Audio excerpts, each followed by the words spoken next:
right. So we're in chapter 6. We'll wrap that up today. It's on economic growth. And today we're going to introduce you to the labor market, which is the first of 4 markets that we're going to study to try to capture the macroeconomy. So remember, the idea of macroeconomics is trying to study behavior on a large scale. Does it make sense to add apples and bananas, right? Is what we did calculating GDP, and we throw lawyer services and dental services, unemployment, the prices of all things. That's aggregation. So this is the activity of looking at things on the whole, on the big, kind of the big picture. And I'm going to foreshadow a little bit right now of where we're headed through the rest of the course. And that is to explain the economy through 4 markets. The one we're going to open up today is called the labor market. And we're going to be using some supply and demand framework similar to what we did with the imports and exports. We're going to be measuring labor and dollars, which is going to be some sort of a wage. I don't want to be too specific right now, but some sort of supply and demand for labor. And that has something we want to study because our bucket of labor is important as we learn to the overall production process. Here's the foreshadowing. Then we're going to look at some financial markets for loanable funds. The market for borrowing. We'll look at the government borrowing, private companies borrowing, consumers borrowing, all kinds of borrowing going on in what we call the loanable funds market.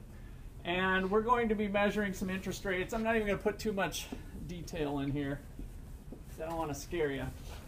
So labor market, loanable funds market, then we're going to look at the money market. And so here we're going to be having a supply and demand framework, maybe we'll leave that up there for fun, of measuring the quantity of money. And then lastly, in chapter 10, we put it all together in what we call the goods market. And in the goods market, we're measuring our familiar real GDP here on the horizontal axis, all goods and services. And then this one, I'll go ahead and put the label up here. It's going to be the price level, the average price of everything. And we went through, that's why this chapter 4 and chapter 5 material is super important from this last test. Hopefully you guys did. Did you guys do a decent amount of learning from the clawback? A few things came together that you didn't quite get that are now a little more solid, because you need them to be solid. Again, this is chapter 10 right here, and notice I'm measuring the price level and real GDP in the goods market. So we're going to continue to build the macroeconomy, focusing in on these 4 markets. And again, today we're going to start with the labor market. All right. Do you remember when we mentioned in class the difference between living in Kansas and California? Which one would you rather live in if your income was going to be $50,000? Kansas. Kansas. All right. So I wanted to show you something. This ties into today's material on the wage we care about in the labor market. This is from my personal finance class, from the some material from Dave Ramsey, but this is open to the public. It's called foundationsu.com. And on this tools tab, he's got a number of different financial tools for personal finance, which are kind of fun. You might want to check them out later for other reasons. On and off campus housing, if you're thinking about living off campus versus on campus, does a comparison. Cost of living, there's a mortgage calculator, an investing calculator, so little financial tools. I want to go to this cost of living comparison. And let's take our $50,000 a year job and look at Kansas. And let's just say the selections here are limited. We got Lawrence, and matter of fact, let me just pick Lawrence since it's close. But Cost of living adjustment in as little as 15 minutes north. Is there a big difference between living in Ottawa and living in Lawrence? Yes. So there can be localized differences for sure. And then let's go ahead and grab California and San Francisco. So if you are, what's nice about this little calculating tool is it says, hey, if you're making $50,000 in Kansas, in Lawrence, Kansas, and you're thinking about moving to San Francisco, California, you need to be making $86,700 to be at the same amount of purchasing power when you live in San Francisco versus Lawrence, Kansas. So housing is 193% higher. 193% higher. So 26% higher for groceries, just going to the grocery store. 20% higher in healthcare, 17% higher in transportation. Utilities, just 3% higher on gas and electric and the basics there. But it kind of gives you a breakdown of what you're going to face when you go move to that town. So what it's really calculating here is the real wage. I'm going to do one little variation here and just pick Dodge City. Maybe those of you are Kansans. Which one of these would best reflect Ottawa? Dodge City, Garden City, Hayes, Hutchinson, Hayes. Let's check out what Hayes is all about here. You got to make $91,700 if you're comparing Hayes, Kansas to San Francisco. That's just to maintain that shopping cart full of stuff.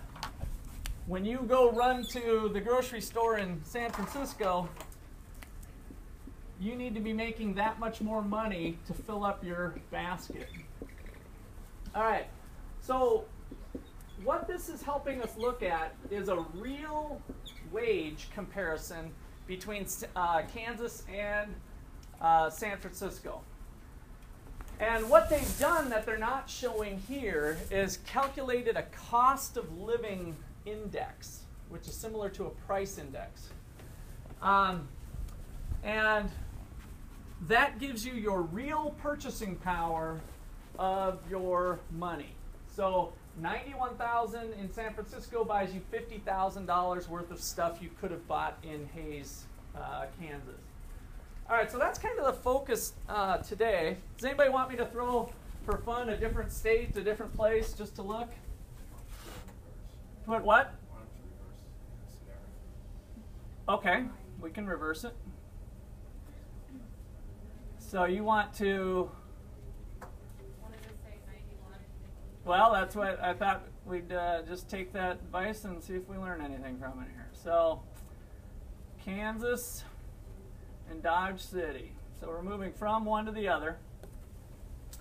So if you earn $50,000 in San Francisco, you only need to make $27,000 in Kansas to be in the same level of purchasing power.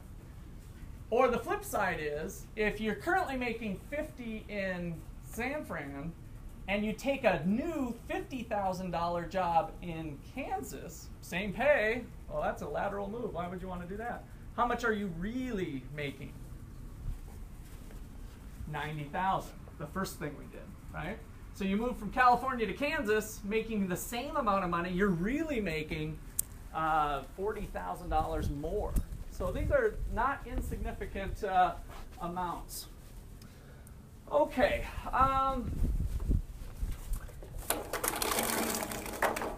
The variable that we're going to measure on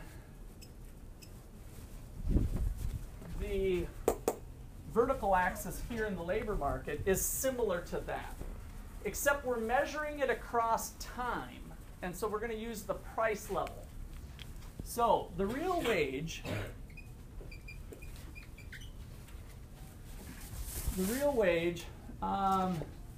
is the nominal wage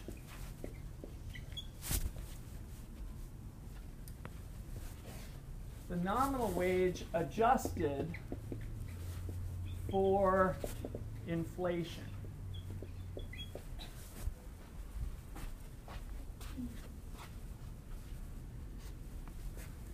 Here's the notation that I'm going to use on the board. Little w kind of a little script W. The real wage is equal to the nominal wage, big W, divided by the price level.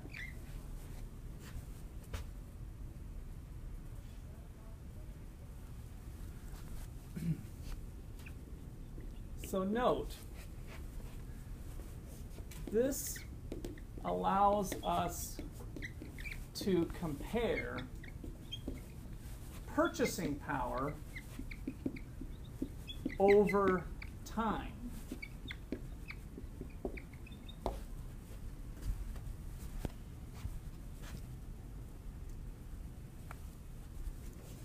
Note number 2.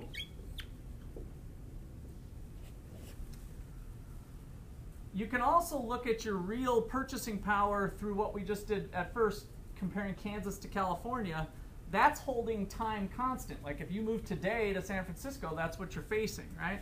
So using a cost of living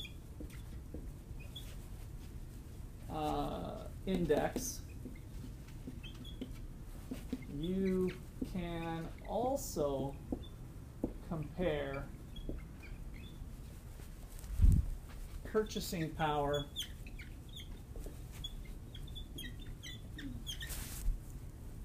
in different locations. For example, just to kind of refresh your memory here, Kansas versus California. I don't want you to be confused between the two things, but there's an important connection. They're related. One's across time, one's across place. And so if you guys want to goof around with that, the website I was just on is www.foundationsu.com.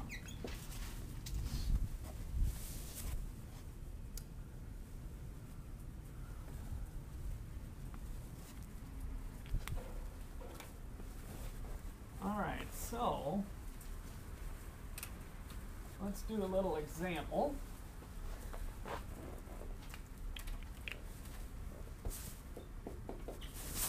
Let's see.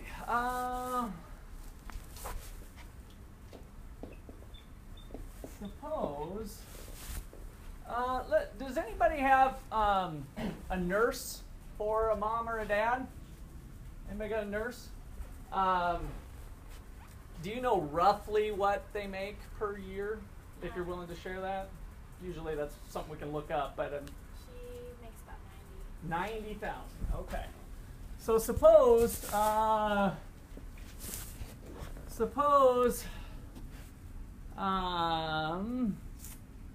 let's just go Shelby's mom. Complete hypothetical here. Suppose Shelby's mom makes 90,000 per year in 2012,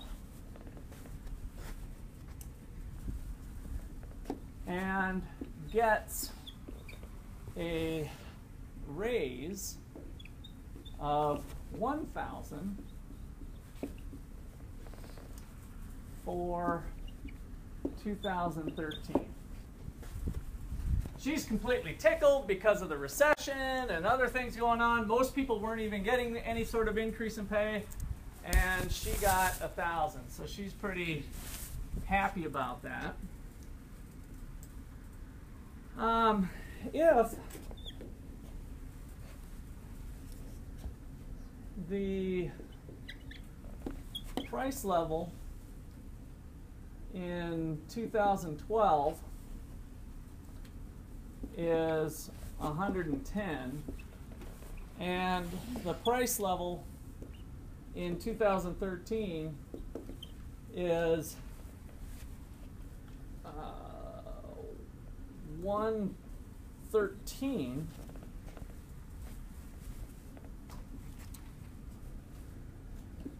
how happy is she?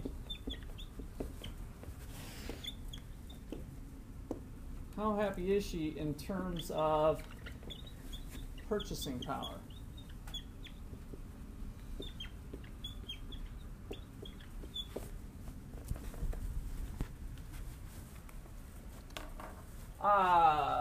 Shelby, where does she live? Where does she work? Where? Colorado Springs. Aha. Most nurses are not making $90,000 that I'm aware of here in Ottawa. So I bet if we run Colorado Springs into that, which I won't pull down the screen, but what the heck, let's do it. So 90,000 in Colorado. Colorado Springs came right up. How about that? So if she moved to Kansas, oh, not too bad. Wow. Well, yeah, that's not, Colorado Springs isn't too bad. 86,000 was the equivalent in Dodge City, Kansas for purchasing power. So she's doing pretty good. Specialized nurse? She's a nurse practitioner. Nurse practitioner, there you go. Okay, nursing's a great field to be in, all across the country for that matter. So, what do? Got some numbers here. What do we do to calculate purchasing power? So, first step, calculate the real wage for 2012. Get out your calculators if you got them.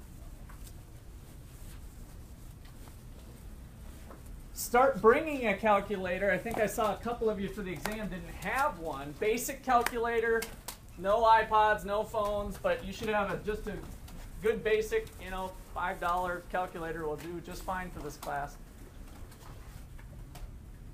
Don't need the graphing TI super duper. All right, so the real wage for 2012. Help me out here.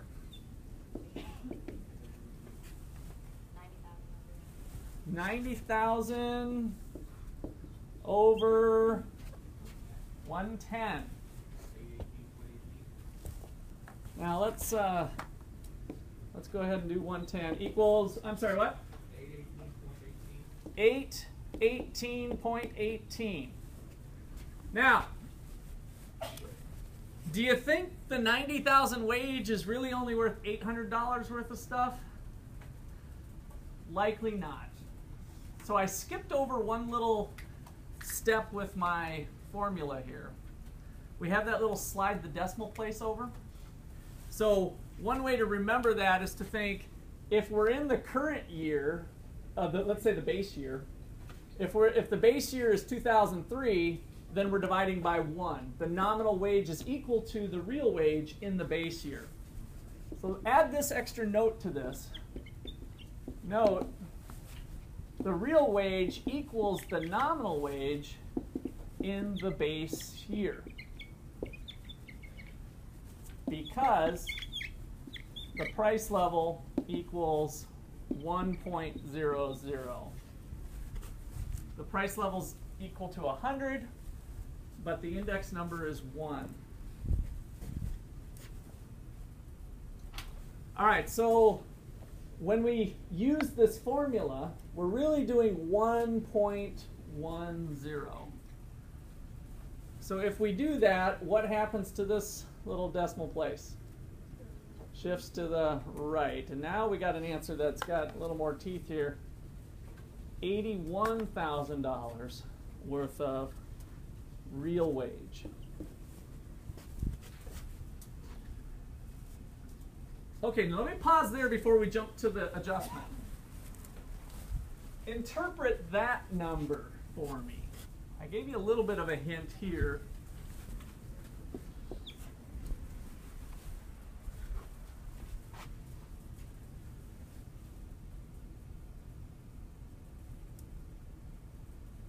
$81,000. So it's not as big as we thought it was.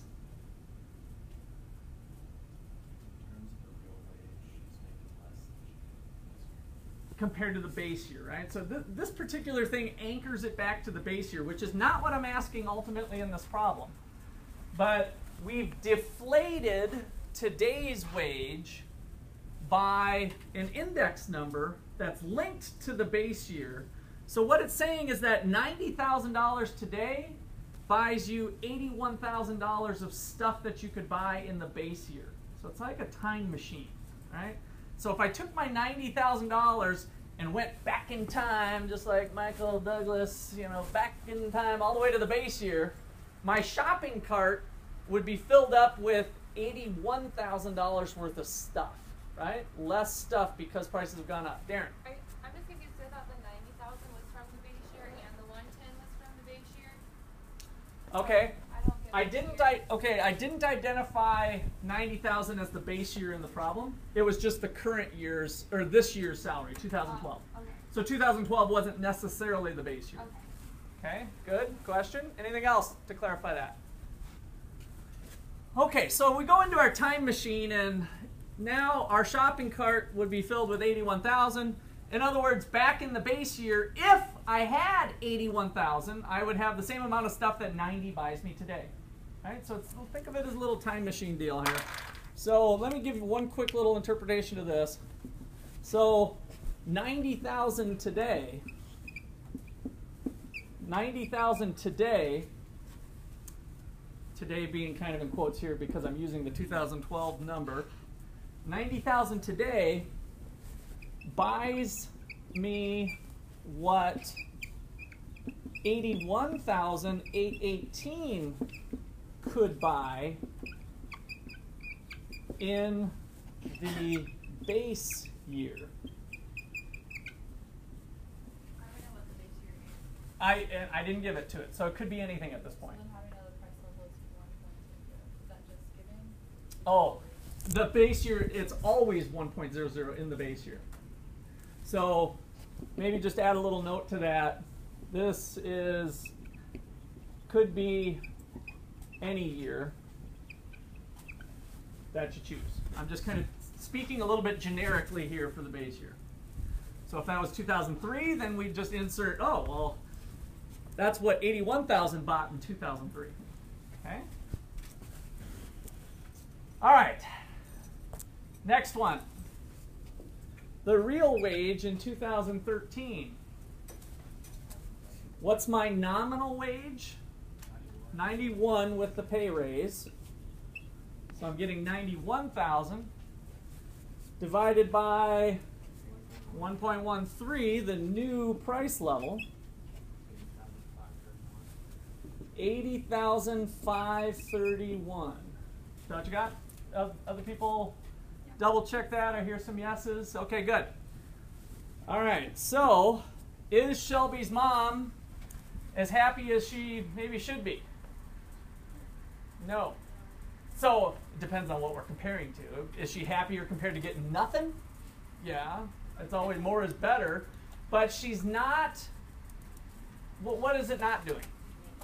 Not maintaining purchasing power. And what's driving that result? Inflation. So the prices at the grocery store are going up by some amount, and my wage isn't going up by some amount. Let's talk about that some amount. What is the inflation rate for 2013? Inflation rate for 2013 is the percentage change in the price level. New number minus old number divided by old number times 100, 2.7%. What was Shelby's mom's wage increase? So the nominal increase in the wage, the percentage change in big W, how would we calculate her pay raise? We still go back to new number minus old number. What's the new number? 91,000 minus 90,000. 91,000 minus 90,000 divided by 90,000. We're going to get used to that formula because we're going to use it a lot. How much? 1.1%. There, that kind of captures what's going on, right? She got a 1.1% increase in pay, but the grocery store prices went up by 2.7%. There's the loss in purchasing power. She's not winning at the purchasing power game with the $1,000 increase in pay. It's not enough. All right, so similar to how Kansas versus California or Kansas versus Colorado Springs, we need to think about the purchasing power of our wage is the important thing we want to think about. Okay, good.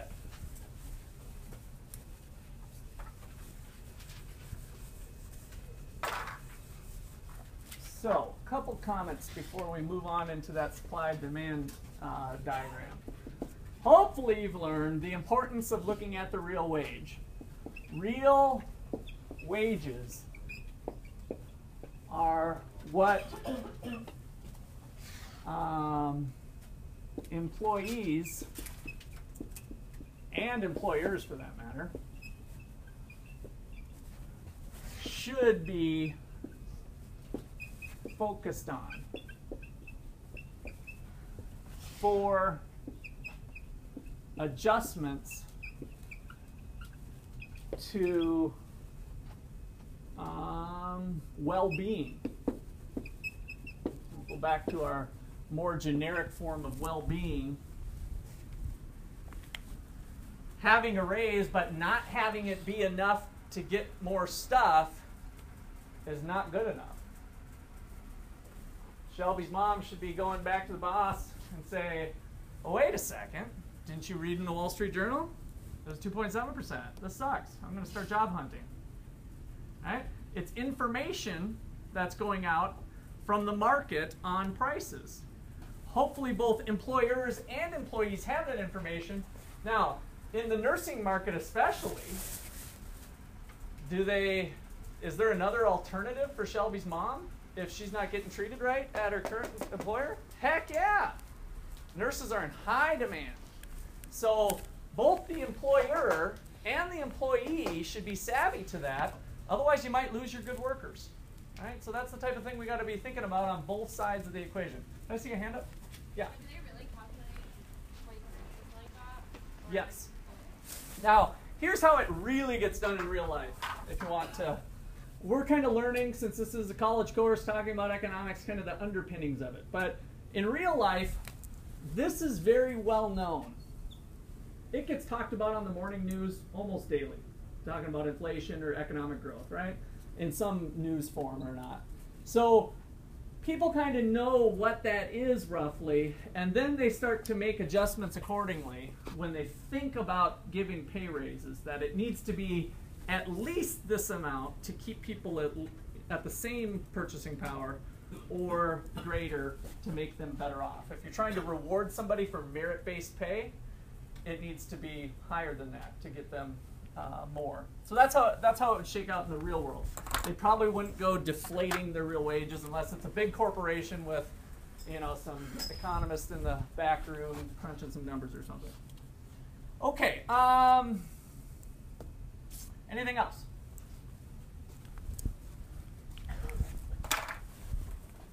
All right. So the labor market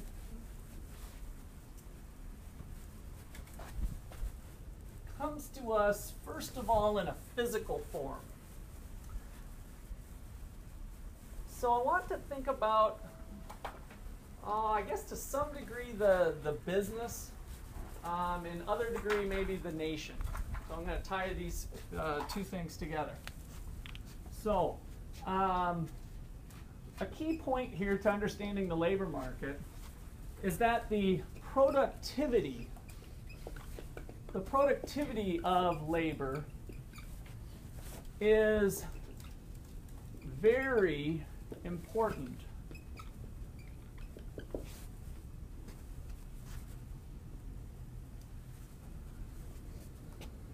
And it's important to the employer or the employee in many cases.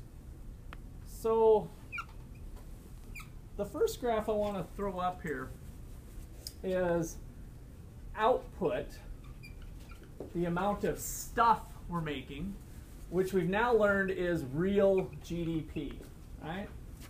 I'm using the word real, so we're always focusing in on the quantities. You can kind of think about that as the quantities of soda, the quantities of food, the quantity of cars, whenever you see this real thing here. And then Down here, I want to think about our labor bucket. Now I'm going to make one little augmentation to this to pay special note to. I'm going to look at labor hours rather than human beings. When we looked at labor in chapter 4 with the unemployment rate, it was the number of people working or not working that compared to who wants to work. So with this, we're going to measure labor hours.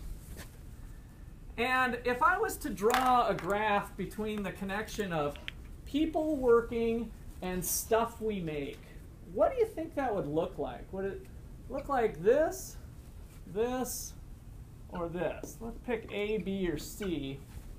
So as we get more and more people, would we expect to have more stuff? Put people to work? Yeah, that makes so this is a positive relationship, but I've got three possibilities. One where it's going up, increasing at an increasing rate. Here it's increasing at a constant rate. 2 people, 2 stuff. 2 more people, 2 more stuff. 2 more people, 2 more stuff. So we got a constant slope to B is what I was trying to do, although my line might not be too straight. And then finally C is increasing at a decreasing rate. What do you expect the real world would look like? C, right. So in the real world, we can't expect to always get more and more returns to labor for each incremental amount way out here. That is the law of diminishing marginal product. The law of diminishing marginal product. That kicks in. And what the law of diminishing marginal product says is that as you add more and more of a variable resource, in this case, let's put parentheses labor. We're varying labor, 1, 2, 3, 4, 5, 6. As we move along this axis, we're varying labor. As you add more and more of a variable resource to at least one fixed resource. In this case, we might be looking at capital machines, our capital bucket. I didn't have capital being measured here, but we know that we use capital and labor together to make stuff. So along this curve, I was kind of envisioning that capital was fixed. As you add more and more of a variable resource to at least one fixed resource, the amount of output for each additional unit of labor eventually falls or diminishes.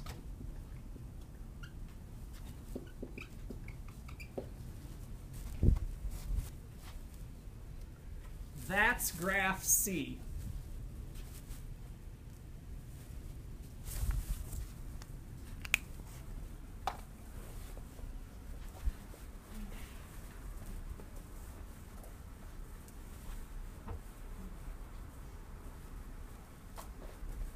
Now, here's the connection to something we'll do a little bit later. So what the heck does that mean for business? What does that mean for a business?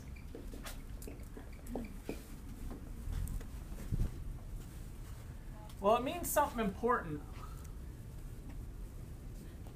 If we think about this being the 100th hour of labor versus the 25th hour of labor,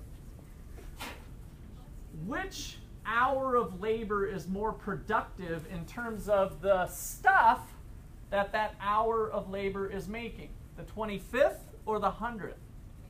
The 25th is more productive. Would that allow you to pay more money to the 25th hour compared to the 100th hour? Yes.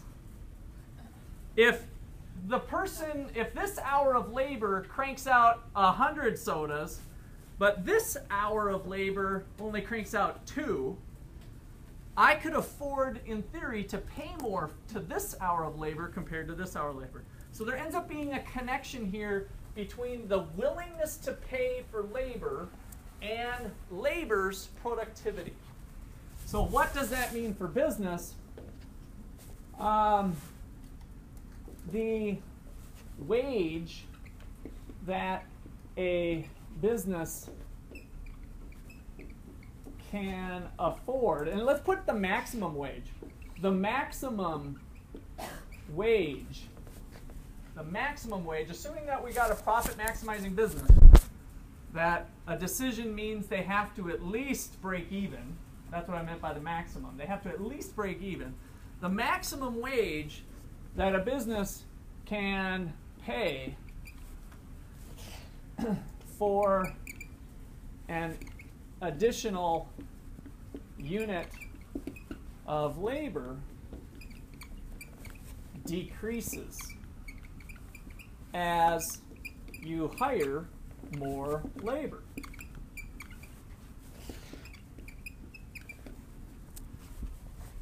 The maximum wage that you can pay for additional unit of labor decreases.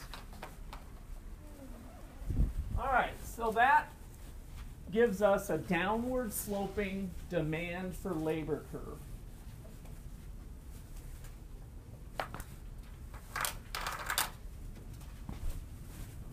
Orange ones are running dry here.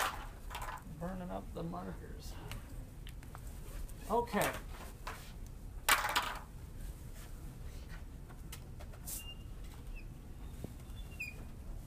So if we're measuring labor hours here,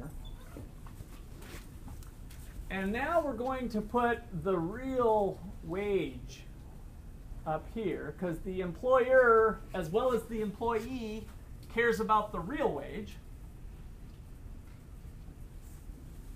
The maximum willingness to pay for additional labor hours falls. The labor demand curve, we're going to call it LD, is downward sloping. So labor demand, LD,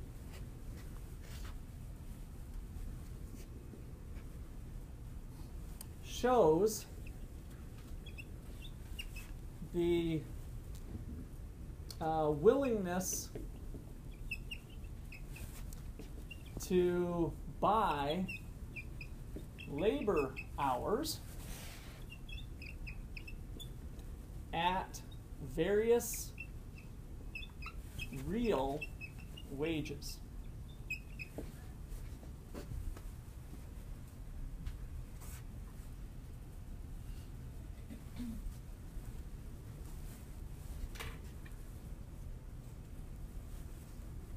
Ceteris paribus. I don't think we've covered ceteris paribus yet in this class. What did that mean, those of you who had micro before?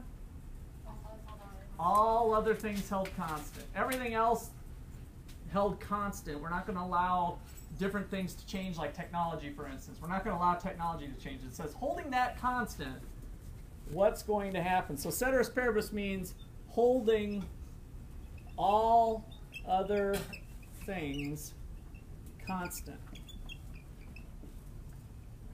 So that's a Latin term that we'll use for shorthand to describe that concept of holding all other things constant.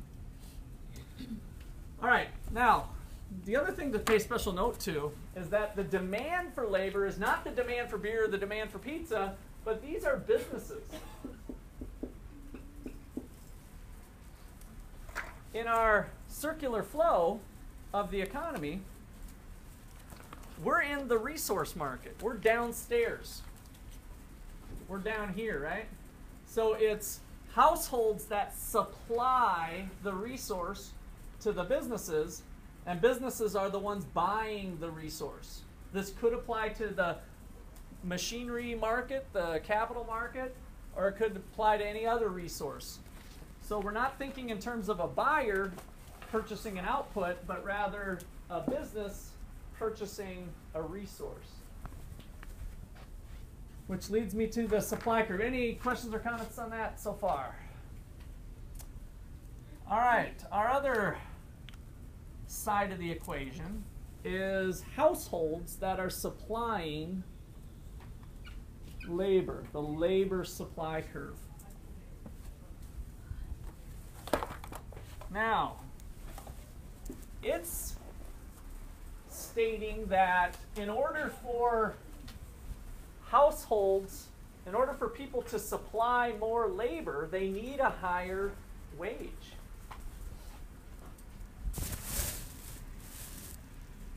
What do you think? Is that true for everybody?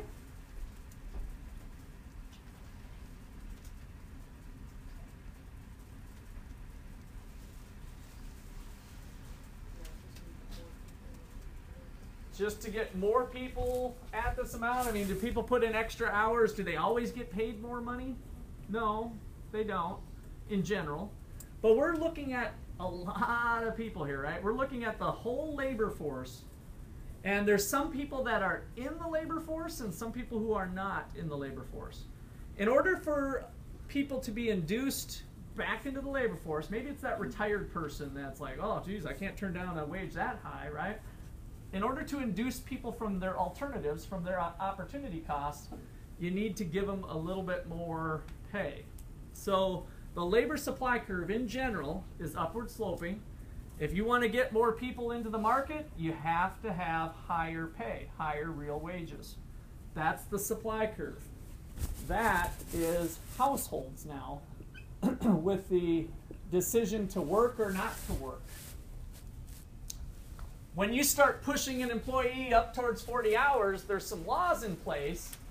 But even if there wasn't laws, do some companies need to entice people to work a little bit more by throwing in a little extra something or other? Yeah. So whether it's time and a half or double time, if you work on a holiday, some companies pay double time instead of time and a half, right? So it's a variable that could change, and that's the economics behind it. In order to cover their opportunity cost of missing Thanksgiving dinner with their family, I need double time. Then all of a sudden, like, I'll see them on Friday or Saturday, right? You make it worth my time, and I'll come back to work and put in a few more hours if you make it worth my time. All right, so labor supply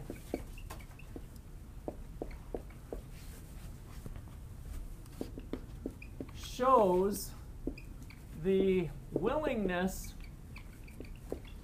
of households to supply labor hours at various real wages. Shows the willingness of households to supply labor hours at various real wages,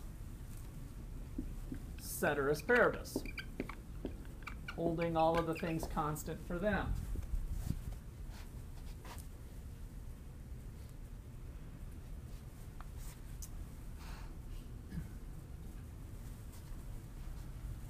Okay, so when we kind of let the labor market go, these two parties, each with opposite interests,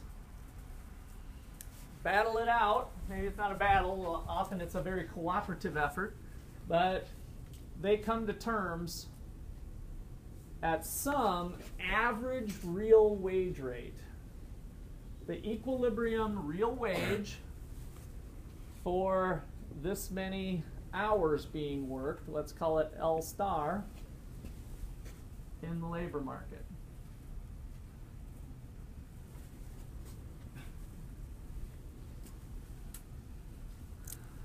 All right.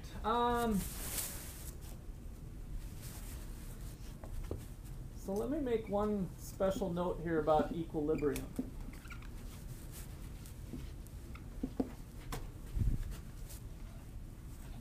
So the equilibrium real wage, W star, occurs at the intersection of labor supply and labor demand.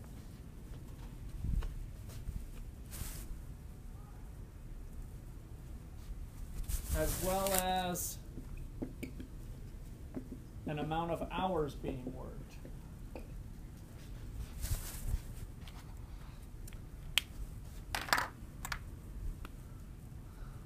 Okay, so if the market's functioning fine, this amount of labor is the full employment level.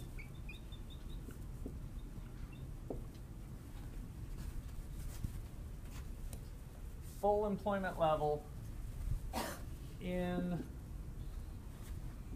the long run.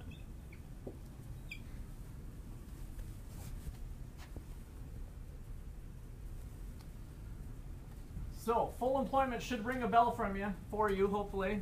Full employment was related to what with unemployment? If the economy is operating at full employment, it's said to be at what for unemployment? The natural rate. So the natural rate of unemployment had what type of unemployment? There was two types, frictional and structural. So we expect there to be some unemployment, but we'll be at this natural rate of unemployment or the full employment level in this market. All right, we will call it a day there. Got a few more things to wrap up, but not much on this chapter.